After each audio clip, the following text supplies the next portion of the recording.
That winter was particularly harsh in Millfield. Not just because of the biting cold that crept through the cracks of poorly insulated homes, but because it was the winter the steel plant closed.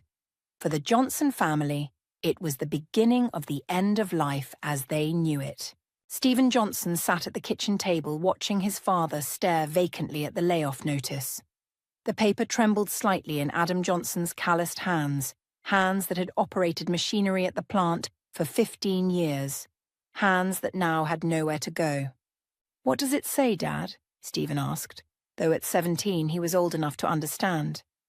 Adam folded the paper carefully, as if preserving evidence of a crime. "Plants closing for good. Moving operations overseas." His voice was flat, emotionless. The shock hadn't fully registered yet. Monica Johnson placed a hand on her husband's shoulder. At 41, she looked older than her years, her face lined with the strain of making ends meet. She worked as an orderly at Millfield Memorial Hospital, but her income alone wouldn't be enough to support a family of 5. "We'll figure something out," she said, though her voice lacked conviction. "We always do." Stephen looked at his 2 younger brothers. Ethan, 10, was busy with homework at the other end of the table, blissfully unaware of the financial guillotine that had just dropped. Mark, 14, caught Stephen's eye, and Stephen knew his brother understood. The family had always struggled, even with both parents working. Now they would truly know what it meant to be poor. The following month saw a mass exodus from Millfield. Families packed up and left for bigger cities with more opportunities. But the Johnsons stayed. They had nowhere else to go, no savings to fund a move. Adam tried to find work as a mechanic, but in a town where everyone was leaving, few people needed their cars fixed. Stephen watched his father diminish before his eyes. Each morning, Adam would leave the house in search of work, and each evening he would return, shoulders slumped in defeat. He spoke less and less, retreating into himself. Monica took on extra shifts at the hospital, coming home exhausted, with barely enough energy to prepare dinner before collapsing into bed. The family's financial situation grew increasingly dire. Bill collectors called constantly. The electricity was shut off twice before relatives helped pay the overdue amounts. They relied more and more on Monica's sister, Carmen, who had inherited the lion's share of their grandfather's real estate portfolio. The arrangement was supposed to be that Carmen would manage the properties and share the profits with her siblings. But over time, the sharing had dwindled to occasional dinner invitations and condescending offers of hand-me-downs for the boys. For Stephen, the worst part was the shame. In a small town like Millfield, everyone knew everyone else's business. His classmates knew his father was unemployed. They knew his family was struggling. Some were kind about it, but others weren't. "Nice shirt, Johnson," sneered Brad Collins, the son of the town's only dentist, as Stephen walked into English class one morning. "My dad threw that one out like 3 years ago." Stephen looked down at the faded polo shirt he was wearing. It had belonged to his Uncle Rick, Carmen's husband. The colour had washed out, and it hung loosely on Stephen's lanky frame, but it was clean and intact. He should have been grateful. Instead, he felt a burning in his chest, a mixture of shame and anger that seemed to be his constant companion these days. "At least I don't have to buy my friends," Stephen retorted, referring to the way Brad always seemed to have a crowd around him when he was handing out candy or showing off his latest gadget. The comment earned him a shove into the lockers after class, but Stephen didn't care. What was one more bruise when his pride was already black and blue?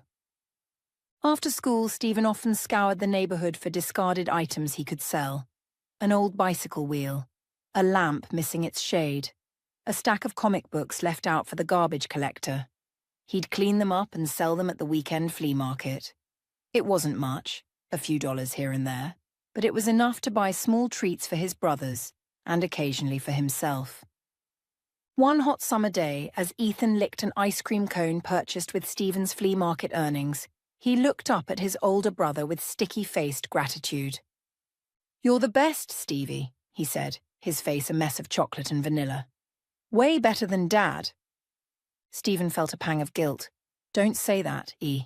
Dad's trying his best. But he never gets us anything anymore, Ethan protested. Mum says we can't afford it. Stephen ruffled his little brother's hair. Things will get better. You'll see. But as the months wore on, there was little evidence to support Stephen's optimism. It was a crisp autumn day when the Johnson family piled into their aging sedan to visit Aunt Carmen. These monthly dinners had become a ritual, a humiliating reminder of their dependence on Carmen's charity.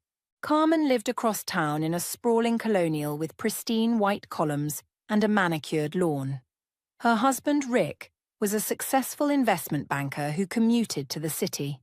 They had no children, which Carmen often pointed out was a blessing given the current economic climate. As they entered the house, Stephen couldn't help but notice the stark contrast between Carmen's home and their own. Plush carpets instead of worn linoleum, gleaming stainless steel appliances instead of a stove with 2 broken burners, art on the walls instead of water stains. Monica, Adam, boys, welcome.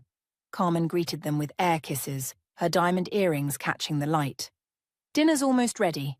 Rick's in the study on a call, but he'll join us shortly. The adults moved to the kitchen, leaving Stephen and his brothers in the living room. Mark immediately reached for the remote control, turning on Carmen's massive flat-screen TV. Ethan plopped down on the sofa, bouncing experimentally on the plush cushions. Stephen wandered around, examining the knickknacks and photos that adorned the shelves. There was Carmen and Rick in Paris, standing in front of the Eiffel Tower. Carmen receiving some sort of award at a charity gala. Carmen and Rick on a yacht, sunglasses on, champagne flutes in hand. Stephen's attention was drawn to Carmen's purse, casually tossed on an accent table near the entryway. It was unzipped, and he could see the edge of her wallet peeking out. He glanced toward the kitchen, where he could hear his mother and aunt chatting. His father's low murmur occasionally punctuated their conversation. Without fully realizing what he was doing, Stephen moved closer to the purse. He told himself he was just curious. What did a rich person carry in their wallet? How much cash did someone like Carmen have on hand? He reached out, hesitating for just a moment before carefully sliding the wallet from the purse. He opened it, and his eyes widened at the sight of several $100 bills, neatly folded in the billfold section. This was more money than he'd ever seen in one place, more money than his family had in their checking account right now. Money that Carmen probably wouldn't even miss.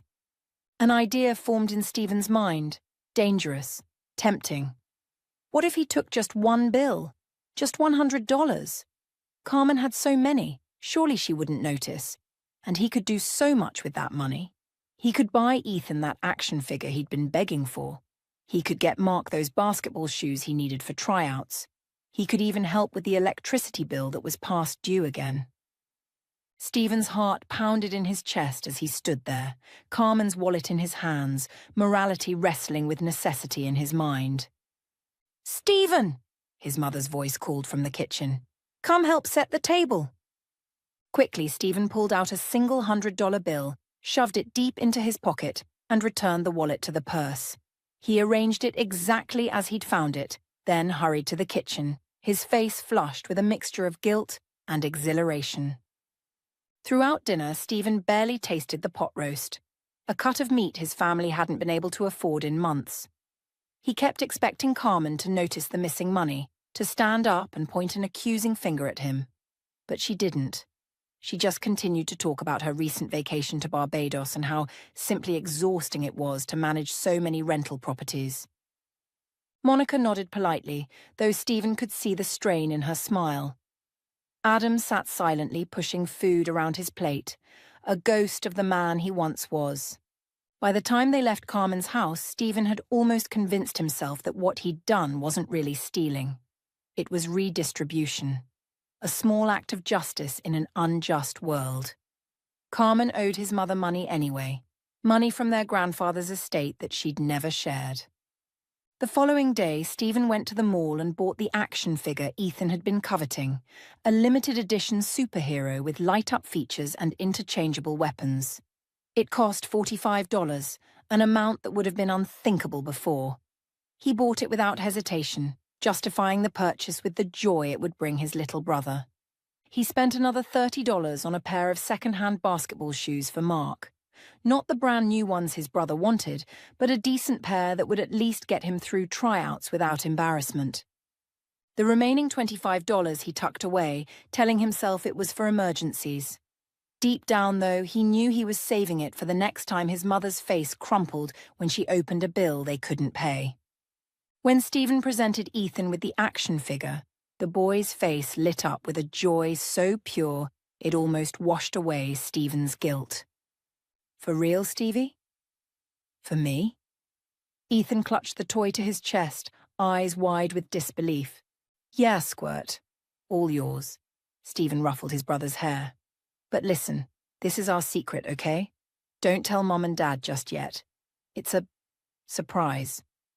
Ethan nodded solemnly, though Stephen doubted a 10-year-old could keep such an exciting secret for long. He hoped that by the time the toy was discovered, enough time would have passed that no connection would be made to their visit to Carmen's house. Mark was more suspicious when Stephen handed him the shoebox containing the basketball shoes.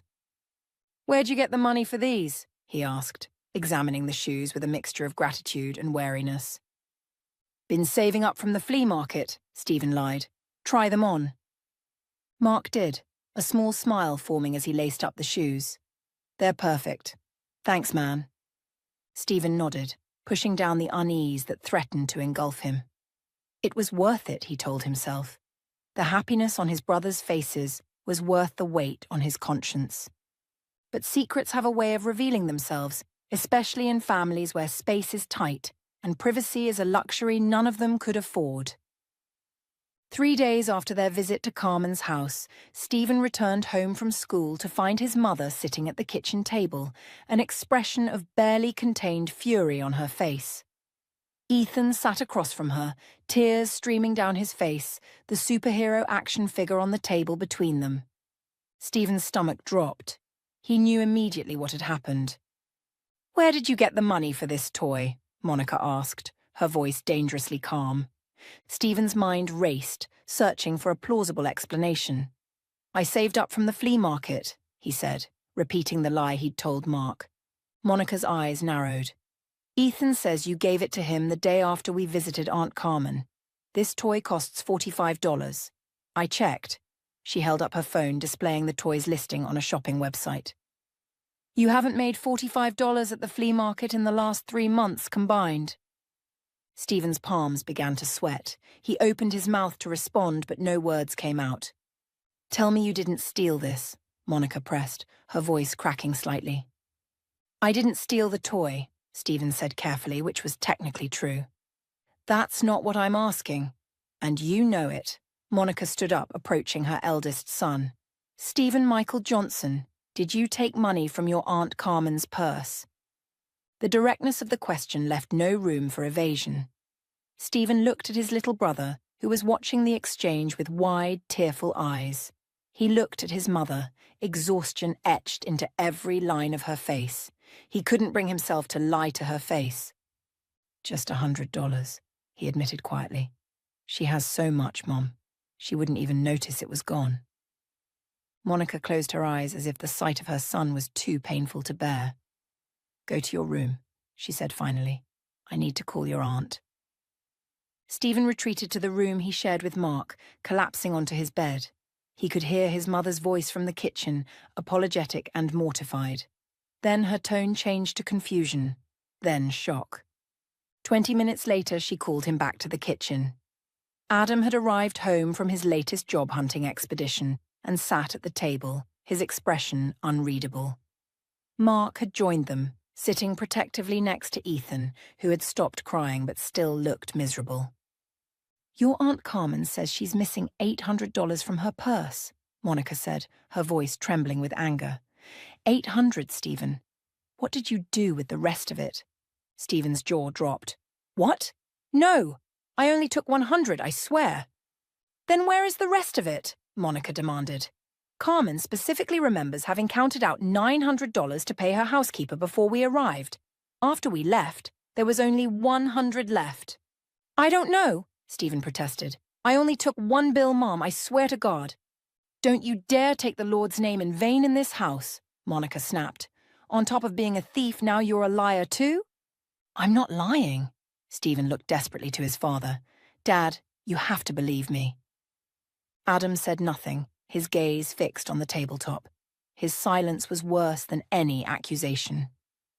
Your aunt called you a thief, Monica continued, her voice breaking. She said, that's what you get for being poor, children who steal. Do you have any idea how humiliating that was to hear? After everything we've done for you boys, everything we've sacrificed. Mum, please, Stephen began, but Monica cut him off. $800, Stephen, she shouted, her composure finally breaking. Were you planning to run away? Is that what this is about?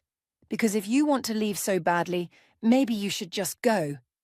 Monica, Adam said quietly, speaking for the first time. That's enough. But Monica was beyond reason. Years of struggling, of humiliation, of watching her husband withdraw into himself while she carried the family on her back. It all came pouring out in a torrent of anger directed at her eldest son. You've brought shame to our family name, she cried, tears streaming down her face. We'd be better off if you were dead instead. The kitchen fell silent. Even Monica seemed shocked by the words that had left her mouth. Ethan began to cry again, and Mark put an arm around him, glaring at their mother. Stephen stood perfectly still, feeling as if he'd been slapped. He'd never seen his mother like this, never heard such venom in her voice. Get out, Monica whispered, unable to meet his eyes. Just get out. I can't look at you right now. Stephen didn't wait to be told twice. He grabbed his jacket from the hook by the door and fled into the gathering darkness. The autumn air bit at his face, or perhaps it was the tears he hadn't realized he was shedding. He walked aimlessly for hours, replaying the scene in his mind. His mother's words echoed in his ears. We'd be better off if you were dead instead. Had she really meant that? Could a mother ever truly wish her child dead? As midnight approached, Stephen found himself at the small playground where he used to take his brothers when they were younger. He sat on a swing, gently rocking back and forth, trying to decide what to do next. He could go home, face his family, try to convince them he was telling the truth about only taking $100. But who would believe him now? His mother had already decided he was a liar, as well as a thief. His father's silence had spoken volumes. Even if they let him stay, things would never be the same. Or he could leave, start fresh somewhere else. He was 17, just a few months shy of his 18th birthday. He had decent grades. He could probably get his GED and find work somewhere.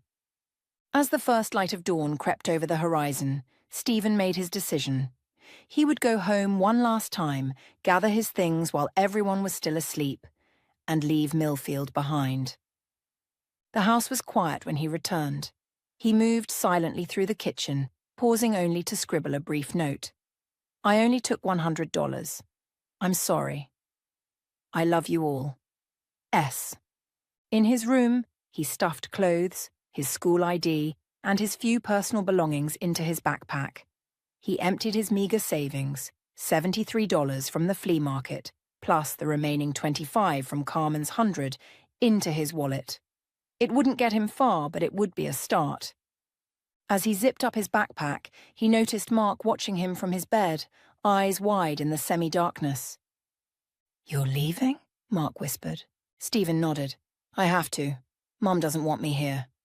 She didn't mean it, Mark insisted. She was just angry. Maybe, Stephen conceded, but it's better this way. Take care of Ethan, okay? Mark's eyes filled with tears. Where will you go? I don't know yet, Stephen admitted, but I'll be okay. And someday, when I've figured things out, I'll find you. Promise? Mark's voice was small, childlike. Promise. Stephen held out his pinky, and Mark linked his own with it, a solemn vow between brothers. With one last look around the room that had been his refuge for 17 years, Stephen shouldered his backpack and slipped out the front door into the cold morning air. He didn't look back as he walked to the bus station, purchased a ticket for the furthest destination his money would take him, and boarded the bus that would carry him away from the only life he'd ever known. The bus ride lasted nearly 14 hours with 3 transfers, each taking Stephen further from Millfield. He dozed fitfully, jerking awake at every stop, half expecting to see his father's stern face or hear his mother's angry voice calling him back. But no one came for him. No one called his name.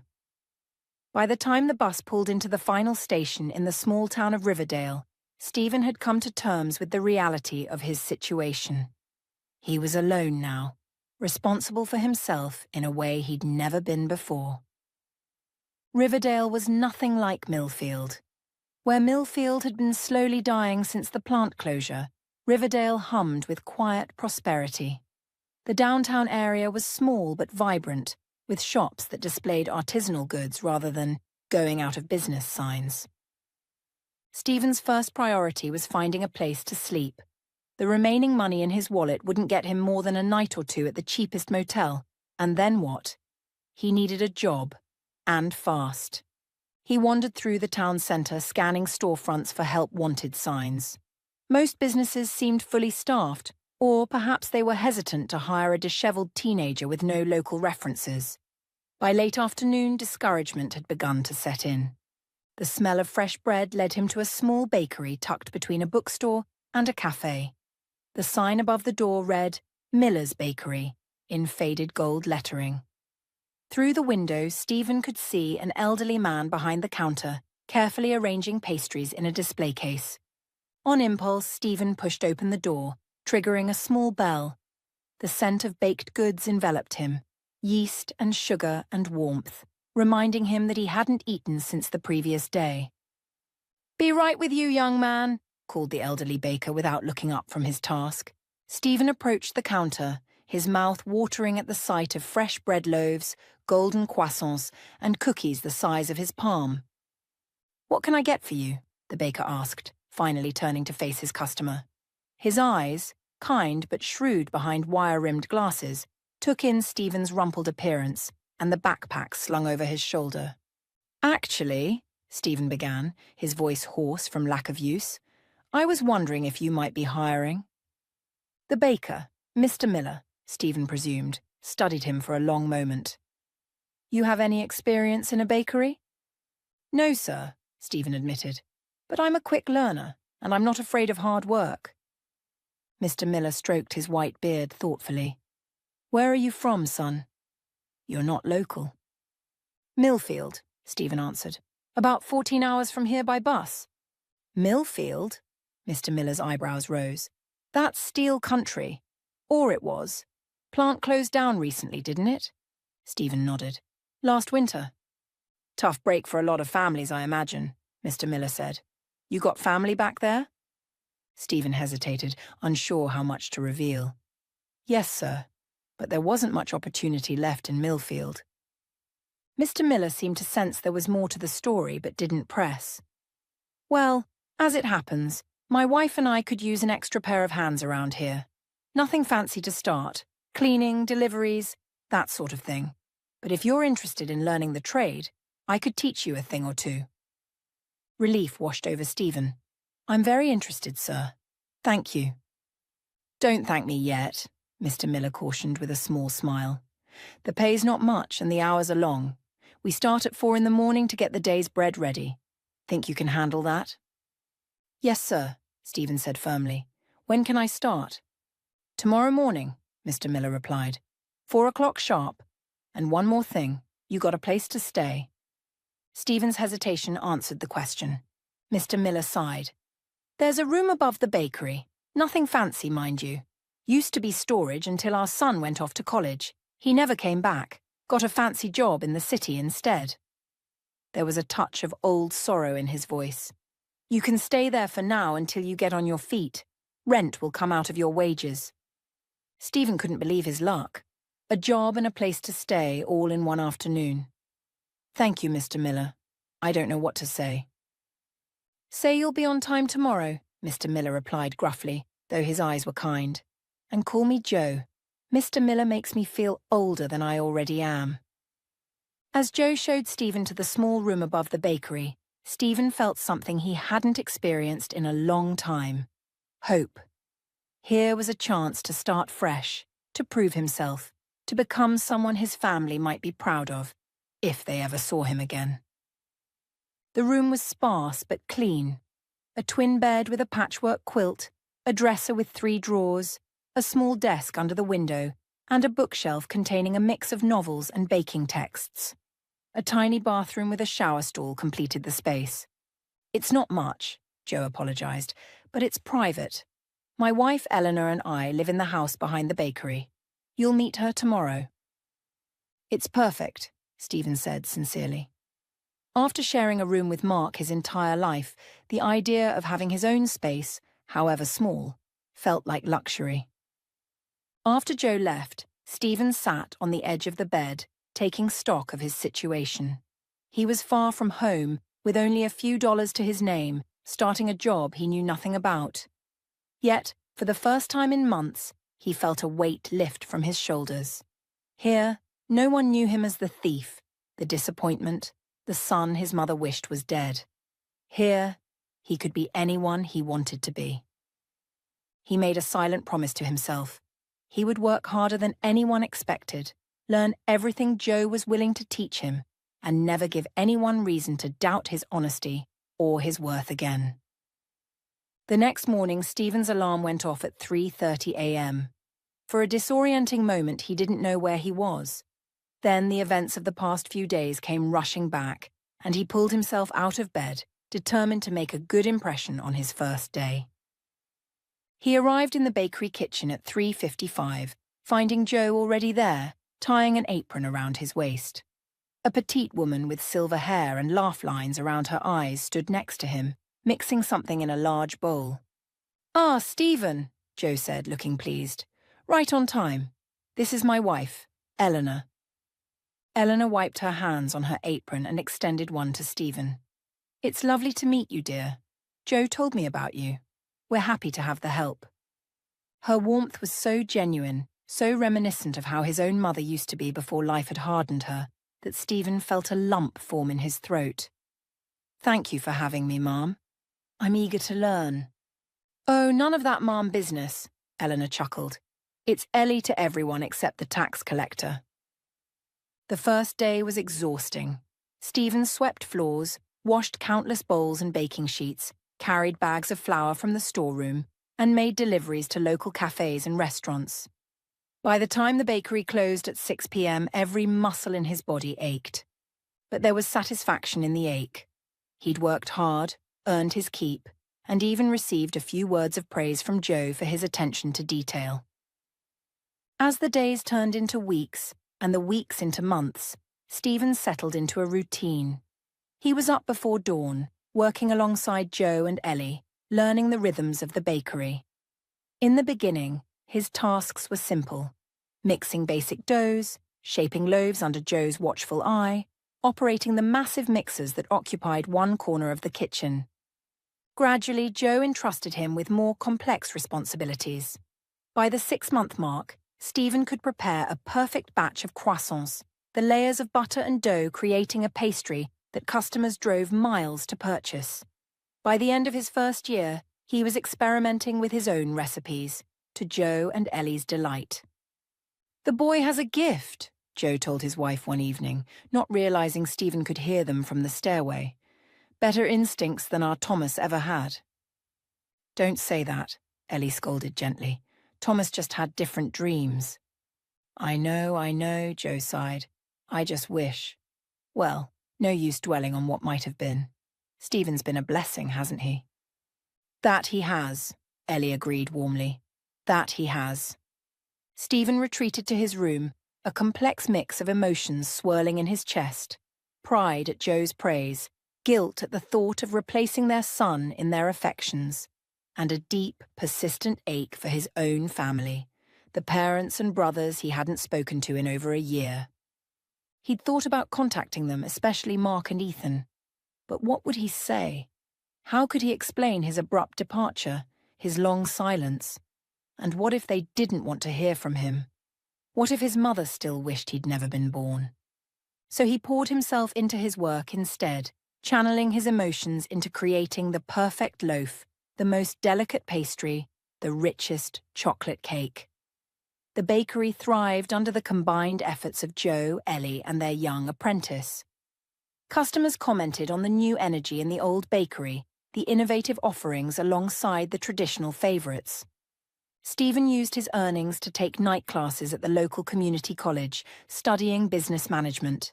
He was determined to make something of himself, to build a future secure enough that he'd never be tempted to steal again, never have to worry about providing for those he loved. As his second year in Riverdale began, Stephen noticed subtle changes in Joe and Ellie. They tired more easily. Joe's hands, once steady as he decorated intricate cakes, now sometimes trembled. Ellie, who had always been the first to arrive in the kitchen, occasionally overslept. "It's nothing," Joe insisted when Stephen expressed concern. "Just getting older, that's all." But Stephen knew it was more than that. He took on additional responsibilities without being asked, arriving earlier to prepare the doughs, staying later to clean up. He rearranged the kitchen to minimize the distance Joe and Ellie had to walk between tasks. He hired a local teenager to handle deliveries, freeing himself to spend more time in the kitchen where the aging couple needed him most. One cold winter morning, as Stephen shaped baguettes for the day's baking, Joe cleared his throat nervously. "Stephen, my boy, Ellie and I need to talk to you about something important." Stephen looked up, alarmed by the serious tone. "Is everything okay?" "Yes and no," Joe said, glancing at his wife. "The truth is, we're not as young as we used to be. The doctor says Ellie's arthritis is getting worse, and my heart, well, it's not what it once was." "We've been thinking about retiring," Ellie continued, her eyes misty. "Moving to Florida, maybe. My sister has a place in a nice retirement community there." Stephen's heart sank. He'd grown to love this bakery, to love Joe and Ellie like the grandparents he'd never really known. The thought of losing them, of possibly having to start over elsewhere, was devastating. "I understand," he said, trying to keep his voice steady. "You've worked hard your whole lives. You deserve to rest." "The thing is," Joe said, "we've been worried about what would happen to the bakery. We built this place from nothing 40 years ago. The thought of selling it to some corporation, or worse, closing it down, it breaks our hearts." "If there's anything I can do to help with the transition," Stephen began, but Ellie cut him off with a gentle laugh. "Oh, Stephen, you don't understand. We're not selling the bakery. We're giving it to you." Stephen stared at them, certain he'd misheard. "What?" Joe smiled, the wrinkles around his eyes deepening. "You heard right, son. Miller's Bakery is yours if you want it. We've already talked to our lawyer about the paperwork." "But why?" Stephen stammered. "I mean, I'm grateful, but why me?" "Because you love this place almost as much as we do," Ellie said simply. "Because you have the talent and the drive to make it even better than it is now. And because," her voice caught, "because you've become like a son to us." "We never had children of our own," Joe explained, taking his wife's hand. "Ellie couldn't, and I promised her I'd stay by her side no matter what. Thomas was our nephew, my brother's boy. We took him in when his parents died, raised him as our own. But he never had the passion for baking. He's happy in the city working in finance." "We want this bakery to live on," Ellie added, "and we can't think of better hands to leave it in than yours." Stephen was overwhelmed. This small bakery had been his sanctuary, his fresh start. Now it could be his future. A lump formed in his throat, and he blinked rapidly to clear the moisture from his eyes. "I don't know what to say," he managed finally. "Say yes," Joe encouraged. "Say you'll take our legacy and make it your own." "Yes," Stephen whispered, then more firmly. "Yes, I'd be honoured." The transition happened gradually over the next 6 months. Stephen took on more managerial responsibilities while Joe and Ellie began to step back. They found a lovely condo in a retirement community in Naples, Florida, close to Ellie's sister. The legal paperwork was completed, transferring ownership of Miller's Bakery to Stephen Johnson, who at 20 would become one of the youngest business owners in Riverdale. The night before Joe and Ellie were set to leave for Florida, they hosted a small gathering in the bakery for their closest friends and most loyal customers. Stephen had prepared a spectacular spread of their most popular items, plus a few of his own creations. As the guests mingled, sampling pastries and sharing memories of the bakery through the years, Joe tapped a spoon against his glass to call for attention. "Friends, thank you all for coming tonight," he began, his voice wavering slightly. "As you know, tomorrow Ellie and I begin a new chapter in our lives. It's not easy to leave this place after 40 years, but it's time." He gestured to Stephen, who stood nearby. "Some of you may be wondering what will happen to the bakery. I'm pleased to tell you that it will continue under the very capable hands of this young man. Stephen came to us 2 years ago looking for a job. What he found was a vocation, and, if you'll forgive an old man's sentimentality, a family." Ellie wiped a tear from her eye as Joe continued. "We've taught him everything we know, but the truth is, he's taught us a thing or two as well. His passion, his innovation, they've breathed new life into this old bakery." Joe raised his glass. "So please join me in toasting the new owner of Miller's Bakery, though I suspect it won't be called that for much longer." He winked at Stephen. "To Stephen Johnson, and to many more years of the best bread in Riverdale." The crowd echoed the toast, glasses clinking as Stephen stood, overwhelmed by the moment. These people, many of whom had become friends over the past 2 years, were looking at him with genuine warmth and excitement for the future. "Thank you all," Stephen said, his voice thick with emotion. "And especially thank you, Joe and Ellie. You took a chance on me when I had nothing to offer but willing hands and a strong back. You've given me not just a job or even a career, but a home." He swallowed hard. "I promise to honor your legacy while building something you'll be proud to have your name associated with." Later that night, after the guests had departed and the bakery was quiet once more, Joe handed Stephen a small, worn notebook. "Our recipes," he explained. "The original ones, in my grandmother's handwriting. Some of them go back 4 generations." Stephen accepted the notebook with reverent hands. "Joe, I can't take this. It should stay in your family." Joe placed a weathered hand on Stephen's shoulder. "You are family, son. Maybe not by blood, but by choice. And sometimes, that's the stronger bond."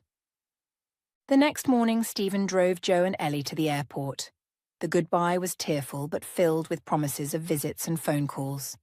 As their plane took off, Stephen felt both a profound sadness and an exhilarating sense of possibility. The bakery was his now, his to shape, to grow, to transform. And he had plans, big plans. The first thing Stephen did as the official owner of the bakery was to close for a week of renovations. He'd been saving diligently, living frugally in his small apartment above the shop, and now he invested those savings in modernizing the space while preserving its charm. Fresh paint in warm, inviting colors. New display cases that showed off the baked goods to better advantage. A small seating area with cafe tables where customers could enjoy their purchases with a cup of freshly brewed coffee. When the bakery reopened, it did so under a new name, Rising Dough. The name was a nod to both the baking process and to Stephen's own journey from rock bottom to business owner. The response from the community was overwhelmingly positive. Customers old and new flocked to see the changes, and most importantly, to confirm that the quality of the baking remained as high as ever. They weren't disappointed. Stephen maintained the classics that had made the bakery a Riverdale institution, while gradually introducing new offerings that reflected his own culinary vision. Chocolate croissants filled with a ganache he'd perfected during late-night experimentation. Artisanal sourdough loaves with a distinctive tang and perfect crust. Seasonal fruit tarts that showcased local produce. Each new item was thoughtfully developed and impeccably executed. Business boomed. Within 6 months, Stephen had to hire 2 additional bakers and a full-time counterperson to keep up with demand. The local newspaper ran a feature on the young entrepreneur who had revitalized a beloved town institution, complete with a photo of Stephen in his flour-dusted apron, standing proudly in front of his shop. He sent a copy of the article to Joe and Ellie in Florida, along with a box of their favorite pastries. Their delighted phone call in response warmed his heart, but it also stirred something deeper, a longing to share his success with his own family. In the quiet hours after the bakery closed, Stephen often found himself thinking about Millfield, about his brothers, who would be 17 and 13 now, about his parents, who had never tried to find him, never reached out. Had they even looked for him? Or had his mother's cruel words been the truth, that they were better off without him? One evening, as Stephen reviewed the day's sales figures, his cell phone rang with an unfamiliar number. Thinking it might be a supplier, he answered professionally. Rising Dough Bakery, Stephen speaking. There was a pause, then a hesitant voice. Stevie, is that really you? Stephen's heart stopped. Only his family had ever called him Stevie. Mark, he whispered. Yeah, it's me. His brother's voice had deepened in the 3 years since they'd last spoken. I can't believe I finally found you. How? Stephen couldn't form a complete thought, overwhelmed by the sound of his brother's voice. The newspaper article, Mark explained. Someone from Millfield who moved to Riverdale recognized your name and sent it to me. I've been looking for you for years, Stevie. We all have. Stephen gripped the phone tighter. Even Mom? There was a slight hesitation. Yeah, even Mom. She regretted what she said the moment you left. We all knew you hadn't taken that much money. Aunt Carmen eventually admitted she must have miscounted or spent some of it herself. A wave of vindication washed over Stephen, quickly followed by anger that had simmered for years. It took her 3 years to admit that, after accusing me of stealing hundreds of dollars, after Mom said... He couldn't bring himself to repeat the words.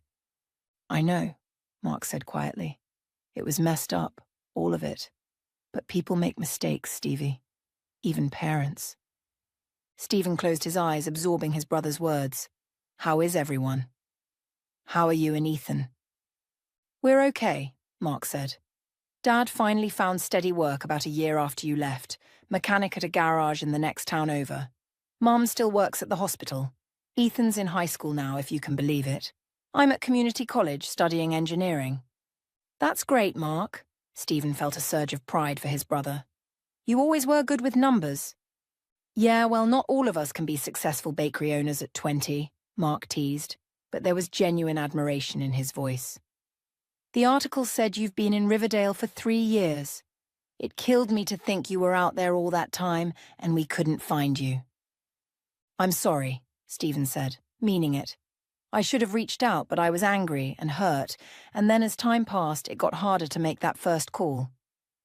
I get it, Mark assured him. But we've found each other now, and that's what matters. He paused. Would it be okay if I came to visit sometime? Maybe bring Ethan. He still has that superhero toy, you know. Keeps it on his shelf like some kind of reminder. Tears pricked at Stephen's eyes. I'd like that. I'd like that a lot. They talked for nearly 2 hours, catching up on 3 years of separation. Mark explained that their parents had searched for Stephen at first, filing a missing persons report and checking homeless shelters in nearby cities. But as months passed with no sign of him, they had begun to lose hope. Mark, however, had never stopped believing that his brother was out there somewhere, making his way in the world. By the time they hung up, plans had been made for Mark and Ethan to visit Riverdale during their upcoming spring break. Stephen would pay for their bus tickets, a fact that filled him with quiet satisfaction. He could provide for his brothers now, legitimately. That night, Stephen slept better than he had in years, as if a weight he hadn't fully acknowledged had been lifted from his shoulders.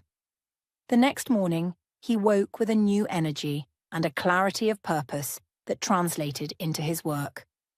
Over the next few months, as he prepared for his brother's visit, Stephen began to formulate a vision for the future of Rising Dough. The bakery was doing well, very well, but he saw potential for more. What if he could expand? Not just a bigger location in Riverdale, but additional locations in neighbouring towns. He began researching, developing a business plan, meeting with the bank about loans. By the time Mark and Ethan arrived for their visit, he had the beginnings of a strategy to transform Rising Dough from a single successful bakery into something much larger. Seeing his brothers again after 3 years was both strange and wonderful. Mark, at 17, was nearly as tall as Stephen now, with the same serious eyes but a more confident bearing than Stephen remembered. Ethan, at 13, was in the awkward throes of early adolescence, all gangly limbs and voice that cracked mid-sentence, but his face lit up with the same unguarded joy when he spotted Stephen waiting at the bus station. "Stevie!" Ethan broke into a run, throwing his arms around his oldest brother with such force that Stephen staggered back a step. "You look different. More grown up." "So do you, Squirt," Stephen laughed, ruffling Ethan's hair, a gesture that earned him an eye roll that was pure teenager. "You're almost as tall as Mark." "Not quite," Mark grinned, stepping forward for his own hug, "but he's getting there." The week that followed was one of the happiest of Stephen's life. He showed his brothers around Riverdale, introduced them to his employees and regular customers, taught them the basics of bread making in the bakery kitchen after hours. He took them to dinner at the best restaurant in town, a far cry from the fast food that had been a rare treat in their childhood. On their last evening together, as they sat in Stephen's apartment above the bakery eating pizza and playing video games like they used to, Mark broached the subject they'd all been avoiding. "Mum and Dad know we're here," he said, setting down his controller. "They wanted to come, but we thought it might be too much all at once." Stephen nodded, keeping his eyes on the screen. "Probably smart." "They miss you, Stevie," Ethan added quietly. "Mom cries sometimes when she thinks nobody's watching. And Dad, he's not the same." Stephen felt a tangle of emotions, longing, resentment, guilt. "I don't know if I'm ready to see them yet," he admitted. "Especially Mom." "She was wrong," Mark acknowledged. "What she said that night, it was wrong, and she knows it. But she was under so much pressure back then, trying to keep us all afloat while Dad was—" He trailed off, not wanting to criticize their father. "While Dad was drowning in his own depression," Stephen finished. "I know. I don't blame him for that. And I don't really blame Mom either, not anymore. But some wounds take time to heal." "Just think about it," Ethan pleaded. "Maybe they could visit next time." Stephen looked at his youngest brother's hopeful face and found he couldn't refuse. Maybe. No promises, but maybe. When Mark and Ethan left the next day, Stephen sent them home with boxes of pastries for their parents and a promise to stay in touch. True to his word, he called regularly, gradually rebuilding the relationship with his brothers that had been fractured by his departure. Through these conversations, he learned more about how his family had fared in his absence. His father had eventually pulled himself out of his depression, finding purpose in his new job and in supporting Mark and Ethan through their own challenges. His mother had thrown herself into her work at the hospital, earning promotions that had eased their financial situation somewhat. Aunt Carmen had become even more insufferable after her husband's business took off, but the family saw her less frequently now that they weren't dependent on her charity. As the months passed, Stephen's business continued to thrive. He secured a loan to open a second Rising Dough location in a neighbouring town, hiring a manager he trusted to oversee the original bakery while he focused on the expansion. The second location was an immediate success, confirming his belief that his business model had potential beyond Riverdale. By the time Stephen turned 25, Rising Dough had grown to 5 locations across 3 counties, each maintaining the high standards and personal touch that had made the original bakery special. He had moved out of the apartment above the bakery into a modest but comfortable house on the outskirts of Riverdale. He had a small but dedicated corporate team handling the administrative aspects of the business, freeing him to focus on product development and quality control. He had also, with Mark and Ethan's encouragement, begun financially supporting his brothers through college. Mark was completing his engineering degree at a state university, and Ethan was preparing to start pre-med studies, his childhood interest in helping others having evolved into a desire to become a doctor. Stephen took quiet pride in being able to ensure that his brothers wouldn't graduate burdened with student loans, that they could focus on their studies rather than working multiple jobs as he once had. He was particularly careful not to let his parents know about this arrangement, not out of spite, but because he understood their pride might be wounded by the implication that they couldn't provide for their sons. It was Mark who eventually convinced Stephen to consider further expansion. "You've proven the model works in small towns," he pointed out during one of their regular phone calls. "What about cities? What about franchising?" The idea took root in Stephen's mind. Why not? Rising Dough had a distinctive brand, a loyal customer base, and a reputation for quality that set it apart from chain bakeries. With the right partners and careful planning, it could grow far beyond what he'd originally envisioned.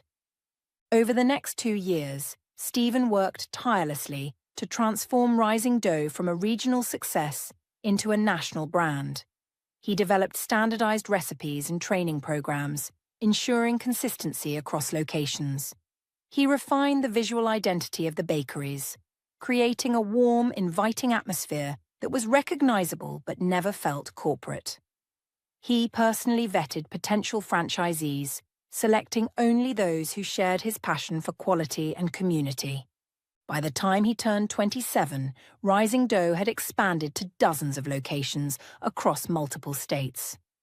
Stephen had been featured in business magazines as a rising star in the food industry, his story of building a bakery empire from scratch resonating with readers. He'd been invited to speak at conferences, consulted by other entrepreneurs seeking to replicate his success. Through it all, he remained grounded, never forgetting the lessons he'd learned from Joe and Ellie, who watched his success from their retirement with the pride of surrogate parents. He made time to visit each new bakery, to know the names of his employees, to ensure that every loaf and pastry met his exacting standards. And he continued to support his brothers, taking immense satisfaction in their achievements. Mark had graduated with honours and secured a position with an engineering firm. Ethan was thriving in medical school, his compassionate nature perfectly suited to his chosen profession. But despite all his success, there remained a hollow space in Stephen's heart, a space that could only be filled by reconciliation with his parents. He had forgiven them in his heart long ago, understanding that they had been doing their best in impossible circumstances. But he had yet to tell them so, to bridge the gap that had widened with each passing year. As his 30th birthday approached, Stephen found himself increasingly preoccupied with thoughts of his parents. They were getting older. Life was unpredictable. What if something happened before he had the chance to make peace? It was this thought that finally prompted him to reach out, to extend an invitation for them to visit him in Riverdale. Mark acted as intermediary, preparing them for the meeting, assuring them that Stephen wanted reconciliation. And so it was that on a bright spring morning, 10 years after he had fled Millfield in the dark of night, Stephen stood in his office at Rising Dough's headquarters, watching through the window as a modest sedan pulled into the parking lot. His secretary knocked softly on the door. "Mr. Johnson, there's a couple here to see you. They say they're your parents." Stephen took a deep breath, straightened his tie, and prepared to face the past he had both fled from and been shaped by. "Send them in, please, Linda." Monica and Adam Johnson stood awkwardly in the doorway of Stephen's office, both looking older than their years but better than he remembered. His father's hair had gone completely grey, and deep lines bracketed his mouth, but he stood straighter than the defeated man in Stephen's memories. His mother was thinner, her once round face now angular, her hair cut short and practical, but her eyes, the same deep brown as Stephen's own, were clear and alert. For a long moment no one spoke. Stephen had rehearsed this meeting in his mind countless times, but now that it was happening, words failed him. It was his father who finally broke the silence, stepping forward with an outstretched hand. "Son," he said simply, his voice rough with emotion. Stephen took his father's hand, then found himself pulled into a fierce embrace. "Dad," he whispered, the word feeling strange and familiar all at once. When they separated, both men's eyes were suspiciously bright. Stephen turned to his mother, who stood rooted to the spot, her hands clasped tightly before her as if in prayer. "Mom," Stephen said, uncertain how to proceed. Monica's composure crumbled. "Oh, Stevie," she cried, tears streaming down her face. "My boy. My beautiful boy." She moved toward him then, hesitant, as if afraid he might reject her. Stephen met her halfway, wrapping his arms around her slight frame, feeling her shoulders shake with silent sobs. "I'm so sorry," she whispered against his chest. "The things I said, I didn't mean them. I've regretted them every day since." "I know, Mom," Stephen soothed, his own voice unsteady. "It's okay. It's all okay now." They stood like that for what seemed like an eternity, a family fractured and now beginning to heal. Finally, Monica stepped back, wiping her eyes with a tissue from her purse. "Look at you," she said, attempting a watery smile. "All grown up. A businessman." "You've done well for yourself," Adam added, his gaze taking in the tasteful office with its awards and photographs on the walls. "Mark told us, but seeing it, it's something else." Stephen gestured to the sitting area by the window. "Please, sit down. Can I get you anything? Coffee? Tea?" "Coffee would be nice," Monica said, settling onto the leather sofa. "Black for your father, cream and sugar for me." "I remember," Stephen said with a small smile, picking up his desk phone to ask Linda to bring in a coffee service. As they waited, an awkward silence descended again. There was so much to say, so many years to account for, that it was hard to know where to begin. "Your brother says you have bakeries all over the country now," Adam ventured finally. Stephen nodded. 37 locations in 12 states, with more opening this year. It started with one small bakery here in Riverdale, owned by an elderly couple who took a chance on me. "Joe and Ellie Miller," Monica said. "Mark told us about them. They sound like wonderful people." "They are," Stephen agreed. "They gave me a job when I had nothing, a home when I needed one. They taught me everything I know about baking, and then they gave me their business when they retired." He paused, then added quietly, "They're the reason I made it." Monica flinched slightly at the implication that her son had needed to be saved by strangers, but she nodded. "We'd like to meet them someday, to thank them for looking after you when we couldn't." Linda arrived with the coffee, providing a momentary distraction as she set up the service on the low table before them. "Will there be anything else, Mr. Johnson?" she asked. "No, thank you, Linda. Could you hold my calls for the next hour?" "Of course." She smiled politely at Monica and Adam before leaving, closing the door behind her.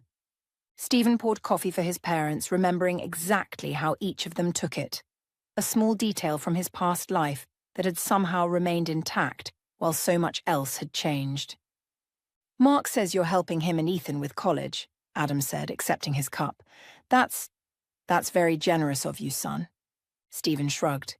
"I can afford it, and I want them to have opportunities I didn't. They're both doing amazing things." "They are," Monica agreed. "But so are you, Stephen. What you've built here, it's incredible." "I had good teachers," Stephen said, "and I got lucky." "It wasn't luck," Adam countered, a hint of his old firmness returning. "It was hard work and talent. Don't sell yourself short." Stephen was surprised by his father's vehemence, by this show of the strength he'd once admired, before watching it crumble under the weight of unemployment and despair. "Your father's right," Monica added. "We've seen the articles about you, about how you built this business from nothing. That wasn't luck. That was you." Stephen felt a warmth spread through his chest at his parents' praise, a feeling he'd longed for as a child but rarely received, especially after the plant closure had cast its long shadow over their family. "Thank you," he said simply. "That means a lot, coming from you both." They sipped their coffee in a silence that was more comfortable now, less strained. Stephen studied his parents over the rim of his cup, noting the signs of aging, of hardship, but also of resilience. They had survived, as he had. "I want you to know," Monica said suddenly, setting her cup down with a decisive clink, "that I never, ever meant what I said that night. About wishing you were—" She couldn't bring herself to repeat the cruel words. "It was the worst thing I've ever said in my life, and I've regretted it every day since. I don't expect you to forgive me, but I need you to know that I didn't mean it. Not for 1 second." Stephen saw the raw pain in his mother's eyes, the decade of guilt she'd carried. "I know, Mom," he said gently. "I knew even then that it was the stress talking, not you. And I do forgive you. I forgave you a long time ago." "You shouldn't have had to," she insisted. "A mother should never say such things to her child, no matter what." "We all make mistakes," Stephen said, thinking of his own theft that had set these events in motion. "And we were all under impossible pressure back then." "That's no excuse," Adam interjected, surprising Stephen again. "Your mother and I, we were the adults. We should have handled things better." He ran a hand through his thinning hair. "I should have handled things better. Instead, I checked out when you kids needed me most. Left your mother to carry everything. That wasn't fair to any of you." Monica reached over to take her husband's hand. "We were both doing the best we could at the time, Adam. It just wasn't good enough." "No," Adam agreed heavily. "It wasn't." Stephen was moved by his parents' candor, by their willingness to acknowledge their failings without excuses. It was a level of self-awareness he hadn't expected, and it made the reconciliation he'd been hoping for seem suddenly more possible. "We've all grown since then," he offered. "Changed. Become better versions of ourselves, I hope." "You certainly have," Monica said with a tentative smile. "Our son, the CEO." Stephen laughed softly. "Chief Executive Baker is my preferred title, actually." Adam smiled for the first time since arriving, a small, careful smile, but genuine. Always did have a sense of humor, even as a kid. The conversation flowed more easily after that, as they caught each other up on the intervening years. Stephen shared stories of his early days at Miller's Bakery, of learning the trade, of his first attempts at running a business.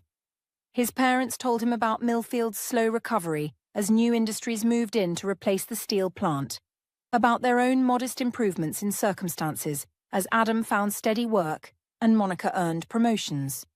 They avoided the most painful topics by unspoken agreement: Stephen's theft, Monica's cruel words, the long years of separation. There would be time for deeper healing later. For now, it was enough to be in the same room, talking, reconnecting. As their allotted hour drew to a close, Stephen stood. "I'd like to show you around if you have time. The original bakery is just a few blocks from here. And then maybe dinner. I know a great restaurant in town." "We'd like that," Adam said, standing as well. "We're here until tomorrow afternoon."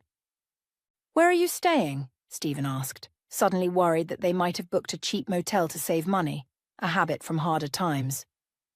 "The Riverdale Inn," Monica answered. "Mark made the reservation for us. It seems very nice." Stephen nodded, relieved. The inn was comfortable and well-maintained, if not luxurious. "Perfect.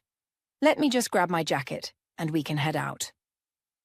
As they walked through the Rising Dough headquarters, Stephen introduced his parents to key staff members they encountered.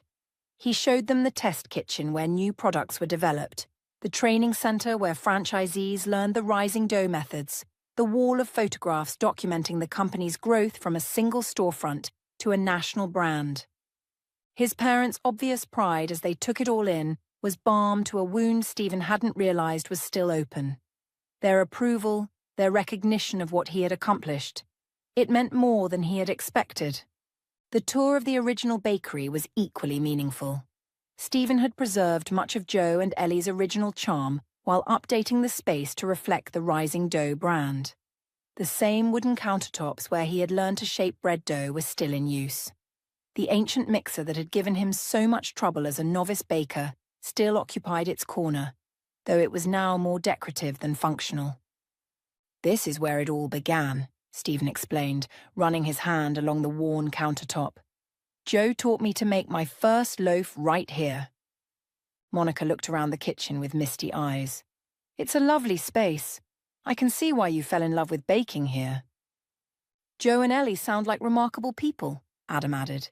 "Taking in a strange kid, teaching him a trade, giving him a chance." "They are," Stephen agreed. "They're in Florida now, but we talk every week. They like to say they have bakeries all over the country, even though they're retired." "In a way they do," Monica said softly. "Through you." Stephen nodded, unable to speak past the sudden lump in his throat. His mother had always had a gift for seeing to the heart of things when she wasn't blinded by stress and worry. Dinner that evening was at Riverdale's finest restaurant, a farm-to-table establishment where Stephen was greeted by name and shown to the best table. He ordered wine, a luxury his parents rarely indulged in, and encouraged them to choose whatever they wanted from the menu, regardless of price. As they enjoyed their meal, the conversation turned to the future. "Mark mentioned you might be thinking of expanding internationally," Adam said, clearly proud to be discussing his son's business empire. Stephen nodded. "We're looking at Canada first, then possibly the UK. The logistics are complicated, but the demand is there." "And what about your personal life?" Monica asked tentatively. "Mark says there's a young lady." Stephen smiled, thinking of Olivia, the graphic designer who had created Rising Dough's distinctive logo and branding 3 years ago.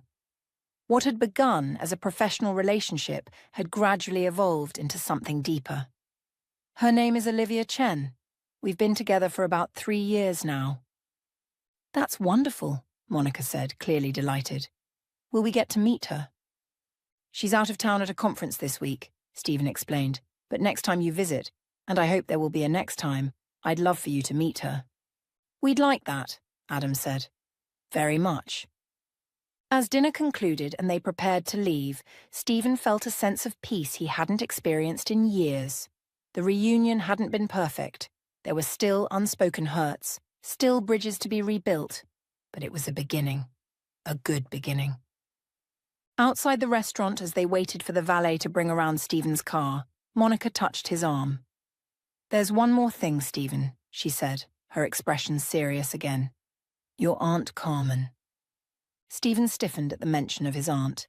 Despite his reconciliation with his parents, he had never quite forgiven Carmen for her role in the events that had driven him from home. "What about her?" "She heard about your success," Monica explained. "Mark didn't tell her, but you know how small towns are. Word gets around." "And let me guess," Stephen said, his voice cooling. "Now she wants to reconnect with her successful nephew." Monica nodded, looking uncomfortable. "She's been asking for your contact information. We haven't given it to her," she added quickly. "That's your decision, but I thought you should know." "Thank you for telling me," Stephen said stiffly. Adam cleared his throat.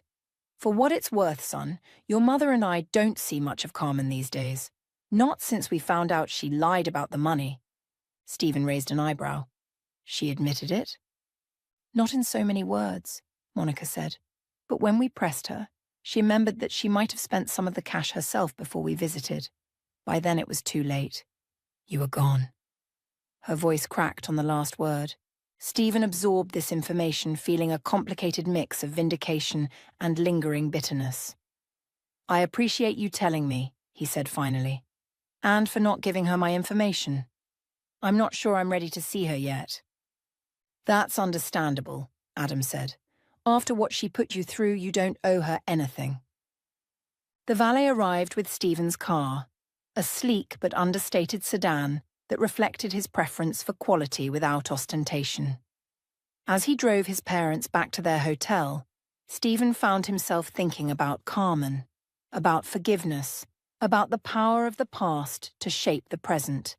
He had forgiven his parents, understanding that their actions had come from a place of desperation and fear. Could he extend the same grace to his aunt, whose cruelty had seemed more calculated, more deliberate? It was a question he wasn't ready to answer, not tonight. Tonight was for celebrating the beginning of reconciliation with his parents, for looking forward, rather than back. As he bid them good night at the hotel, promising to meet for breakfast before they departed the next day, Stephen felt a weight lift from his shoulders, a weight he had carried for so long it had become part of him. "Thank you for seeing us," Monica said as they prepared to part, "for giving us this chance." "Thank you for coming," Stephen replied. "It means more than I can say." His father, never one for many words, simply embraced him again. "Proud of you, son," he murmured. "Always have been." As Stephen drove home that night, he reflected on the long, strange journey that had brought him to this point. From a desperate teenager stealing from his aunt's purse to a successful businessman with bakeries across the country. From a son estranged from his family to a man beginning to rebuild those precious bonds. It hadn't been easy. There had been hardships, setbacks, moments of doubt. But there had also been kindness, from Joe and Ellie, from employees who believed in his vision, from Olivia, who loved him despite knowing his flaws. And now, perhaps, there could be healing too. Not just with his parents, but with himself, with the part of him that had never quite believed he deserved his success, that had always feared it would be taken away as suddenly as it had come. As he pulled into the driveway of his home, Stephen made a decision. Tomorrow, after his parents left, he would call Mark and ask for Carmen's number. He wasn't sure what he would say to his aunt, or whether he was ready to forgive her completely. But he would take the first step, just as his parents had done by coming to see him. It was time to close the final chapter of his past, to free himself fully from the burden of old resentments. Only then could he move forward into the future he was building. A future that now, unexpectedly but wonderfully, included his family. The headquarters of Rising Dough Bakeries occupied 3 floors of a sleek office building in downtown Riverdale. What had begun as a single storefront operation had, in the span of 15 years, transformed into a national brand with dozens of locations across 12 states. Linda Pearson had been Stephen Johnson's executive assistant for nearly 5 years.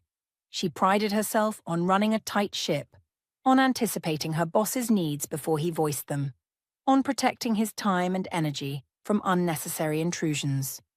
So when the elegantly dressed older woman strode into the office reception area without an appointment, Linda's professional radar immediately activated. "Good morning," she greeted with practiced politeness. "Welcome to Rising Dough. How may I help you?"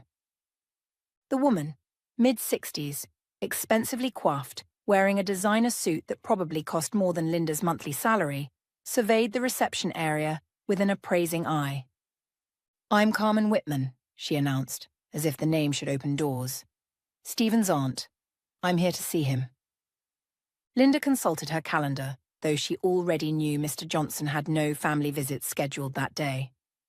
"I'm afraid Mr. Johnson isn't in the office yet. He has a meeting across town this morning. Would you like to make an appointment for later this week?"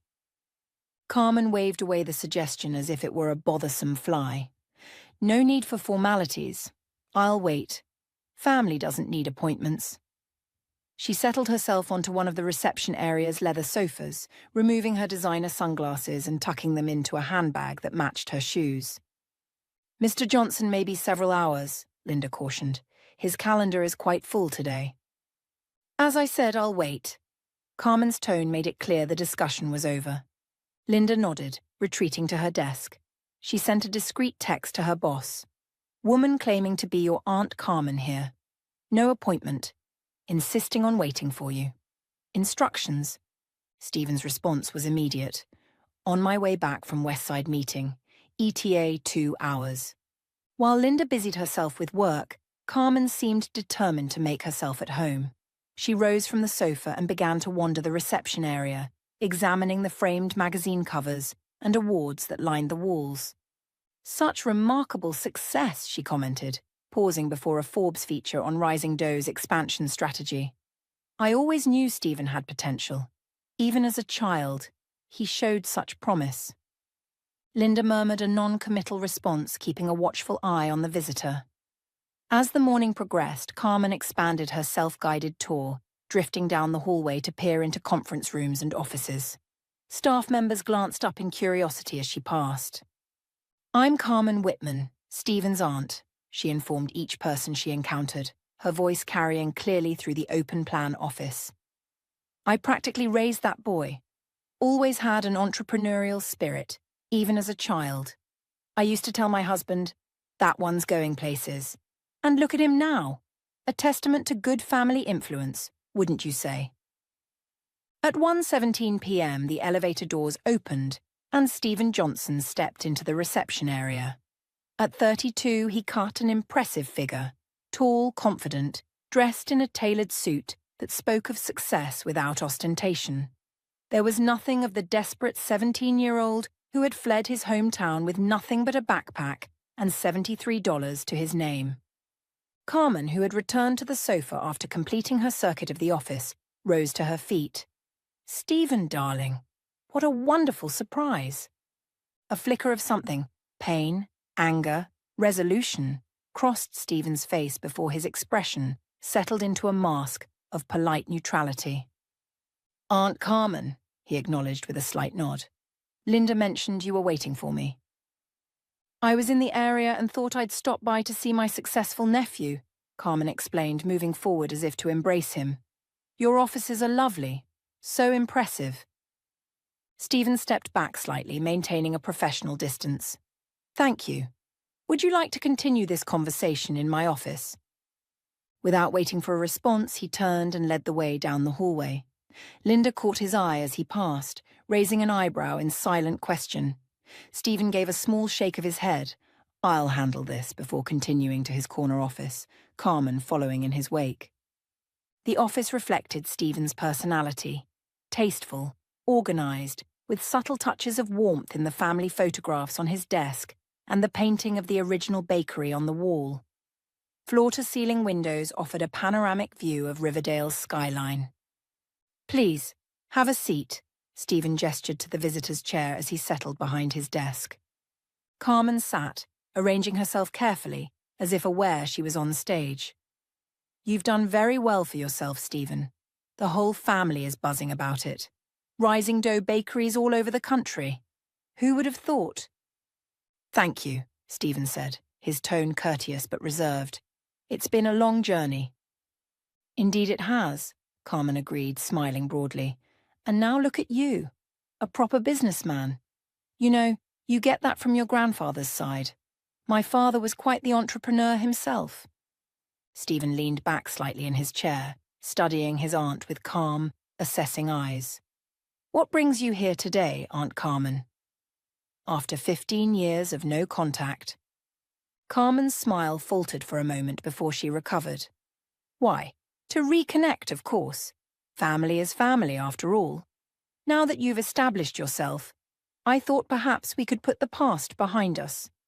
"The past?" Stephen repeated, the words hanging between them like a physical presence. "Water under the bridge," Carmen said with a dismissive wave. "Childish misunderstandings. No need to dwell on ancient history." Stephen was silent for a long moment, his expression unreadable. When he finally spoke, his voice was quiet but clear. "You accused me of stealing $800 from your purse." Carmen shifted uncomfortably. "I may have been hasty in my judgment." "I only took $100, Stephen said quietly. "Not 800. 100, to buy my little brother a toy he wanted. What I did was wrong, and I've made my peace with that. But your lie, because it was a lie, wasn't it, Aunt Carmen?" Carmen paled, her carefully applied makeup suddenly stark against her skin. I may have been mistaken about the amount." "Mistaken," Stephen echoed, the word devoid of emotion. "A convenient mistake that allowed you to feel superior, to reinforce your belief that the poor side of the family was morally deficient as well as financially disadvantaged." "That's not fair," Carmen protested weakly. "No," Stephen agreed. "It wasn't fair at all." He stood, moving to the window to gaze out at the city below. When he turned back to face his aunt, his expression had softened slightly. "I didn't invite you here today, Aunt Carmen, but since you've come, I'd like to say something I've thought about for a long time. Carmen nodded mutely, her earlier bravado completely evaporated. I forgive you, Stephen said simply. Carmen blinked in surprise. You... what? I forgive you, Stephen repeated. Not because you deserve it, but because I don't want to carry the weight of resentment anymore. That night changed the course of my life, in ways that ultimately led me here, to this office, to the man I've become.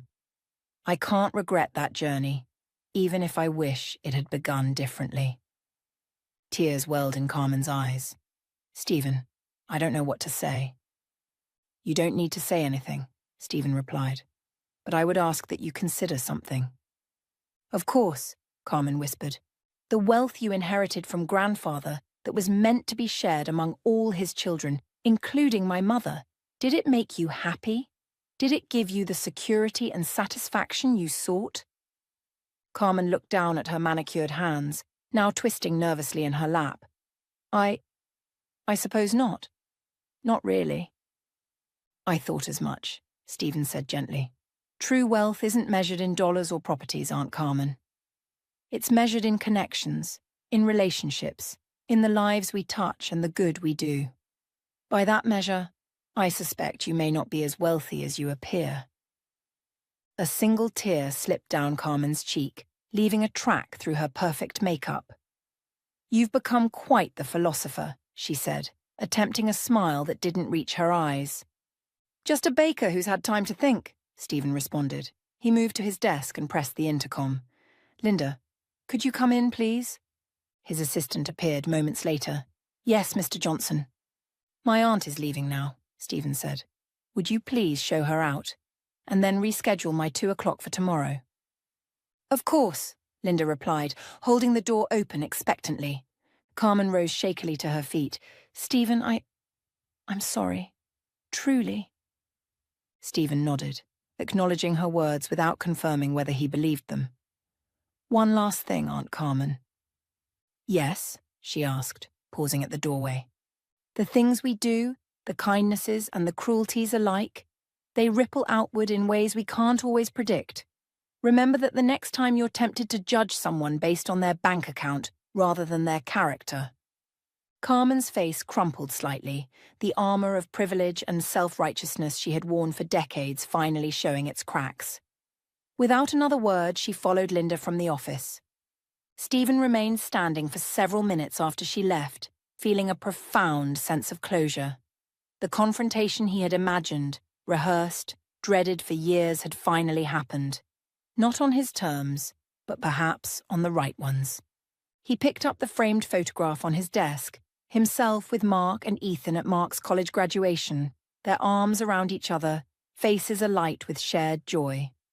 Next to it stood another frame, Stephen with his parents at the opening of the 20th Rising Doe location, his mother cutting the ribbon, his father looking on with undisguised pride. Family, lost and found again, broken and mended. 5 years later, Stephen stood in the kitchen of the original Rising Doe bakery, watching his 3-year-old daughter, Ellie, named for the woman who had given him his start, carefully pressing her tiny handprint into a ball of dough under her grandmother's watchful eye. Like this, Nana? The little girl asked, her face scrunched in concentration. Just like that, sweetheart, Monica encouraged. You're a natural baker, just like your daddy. Stephen smiled at the scene, his mother and daughter, flour dusting their matching aprons, bonding over the simple joy of creating something with their hands. It was a picture he couldn't have imagined 15 years ago when he'd believed his relationship with his family was broken beyond repair. Rising Doe had continued to flourish. There were now over 100 locations across the United States and Canada, with the first European branches opening in London and Paris. But despite the company's growth, Stephen had remained true to the values Joe and Ellie had instilled in him: quality over quantity, community over profit, people over bottom lines. Joe had passed away peacefully in his sleep 2 years earlier, Ellie following just 3 months later. They had lived to see the birth of Stephen's daughter and had delighted in their role as honorary grandparents. Their passing had left a hole in Stephen's heart, but their legacy lived on, in the bakeries that bore their influence, in the charitable foundation Stephen had established in their names to help young people learn culinary trades, and in the values they had passed on to him. Adam entered the kitchen, wiping his hands on a rag. He had retired from mechanic work 2 years ago and now spent his time restoring classic cars as a hobby, a passion project Stephen had helped him establish by providing the initial workshop space. "Car's all set for the picnic tomorrow," he announced. "Oil changed, tyres checked, good to go." "Thanks, Dad," Stephen said. "Olivia will be glad to hear it. She's been looking forward to this family outing for weeks." The annual family picnic had become a tradition, bringing together the growing Johnson clan and their extended family of choice. Mark and his wife would be there with their new baby. Ethan, now in his medical residency, would attend with his longtime boyfriend. Carmen, mellowed with age and genuine efforts to make amends, would join them with homemade preserves and stories that made the younger generation giggle. "Daddy, look!" Little Ellie held up her dough creation proudly. "I made bread." "That's beautiful, sweetheart," Stephen praised, kneeling to her level. "Should we bake it so you can take it home to show Mommy?" Ellie nodded enthusiastically, her dark curls bouncing. "And baby brother too." Stephen exchanged a smile with his mother over his daughter's head. Olivia was 5 months pregnant with their second child, a boy they planned to name Joseph, continuing the circle of honor and remembrance that had become so important to their family. Later, as they closed up the bakery, Stephen paused at the framed newspaper article that hung near the register, the very article that had led Mark to find him all those years ago. Beside it now hung other milestones: Rising Dough's feature in a national business magazine, a photograph of Stephen with Joe and Ellie at the opening of the 10th location, a picture of the entire extended family at Stephen and Olivia's wedding. A visual reminder of how far he had come, of the journey that had begun with a desperate act and led through hardship and grace to a life richer than he could have imagined. "Ready to go, son?" Adam asked, holding little Ellie's hand. "Ready," Stephen confirmed, turning away from the wall of memories to embrace the present. As they stepped out into the golden afternoon light, Stephen felt the familiar sense of gratitude that had become his constant companion. For the bakery that had saved him, for the family that had forgiven him, for the second chances that had shaped his life, and for the understanding that sometimes the most painful falls can lead to the most remarkable rises.